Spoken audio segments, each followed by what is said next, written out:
Disclaimer, this video is based off a post by you/sheisdoingherbest on Reddit. I do not mean to say all the points in this video are mine, or that I have written the aforementioned post. Most of Dream's subscribers don't use Reddit, so this video is to bring to the attention of the people on YouTube about the unhealthy relationship between Dream and his stans. I apologize for the text-to-speech voice, I'm a little insecure about my own. I will try to keep this video as short as possible, so let's get to the point. First off, what's a parasocial relationship? A parasocial relationship is a common dynamic between creators and their audiences. It refers to a kind of psychological relationship experienced by an audience and their mediated encounters with performers in the mass media, particularly on television.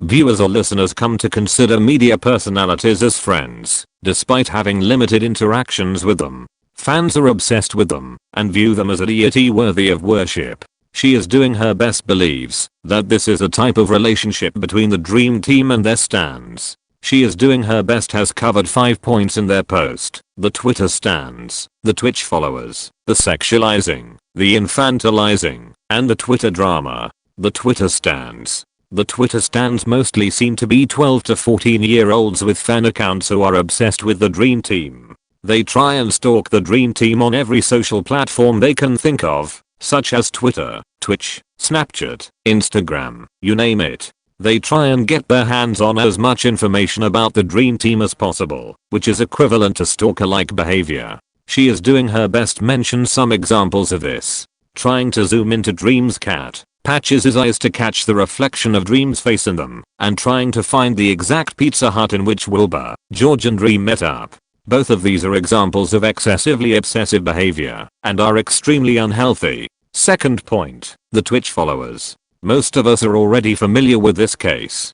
Donating with inappropriate messages, trying to pressurize Dream and George into revealing their sexualities, trying to get Dream to do a face reveal. The list goes on. She is Doing Her Best also mentions stans donating to the Dream Team asking them to say that they love them. They made a valid point that I 100% agree with here. What the fans think they love is the idea of them. It's a one-sided relationship, and saying I love you to individual fans gives them cheap validation and exacerbates their obsession with the creator.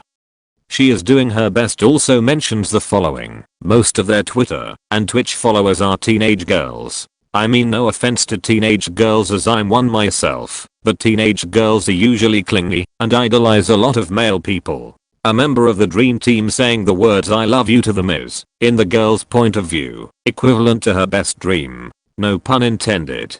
Point 3. The sexualizing and the shipping. This is where things start to get even more serious. We are all aware of the 34th rule of the internet. If it exists, there is porn of it. Believe it or not, there is NSFW artwork of the Dream Team on the Rule 34 website. Please do not search it up. Please. Dream mentioned that the Dream Team is fine with sexualizing and shipping, as they get a good laugh out of it. She is Doing Her Best feels, and I think this can be said for all of us, that Dream needs to reevaluate his decision. The fandom could get increasingly more toxic. The teenage stans would idolize them even more, and the whole thing would blow up in the Dream Team's faces. It went from admiring Dream to theorizing about his PP size on Instagram. One of my friends remarks on this matter: he's a Minecraft YouTuber, for God's sake, why do you need to know his PP size? People need to chill the duck out. She is Doing Her Best mentioned most of the sexualizing is done by minors. Dream should not be comfortable with the fact that 14-year-olds are calling him daddy and writing smut about him. She is Doing Her Best thoughts on this matter: this is incredibly ducked up.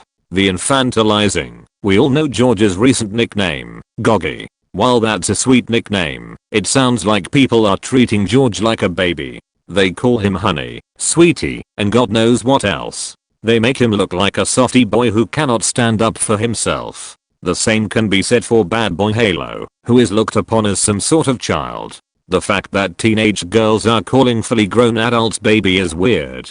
Lastly, the Twitter drama. I don't wish to be a part of this confusing mess, so I'll keep this short. There's nothing wrong with people criticizing others, but the whole cancel culture gets out of hand. To quote She is Doing Her Best, it's a result of the obsessive nature of the stans and their perceived authority over the Dream Team. TLDR, the Dream Team's fanbase is extremely toxic and unhealthy, and Dream and Co unknowingly encourage a lot of said toxicity.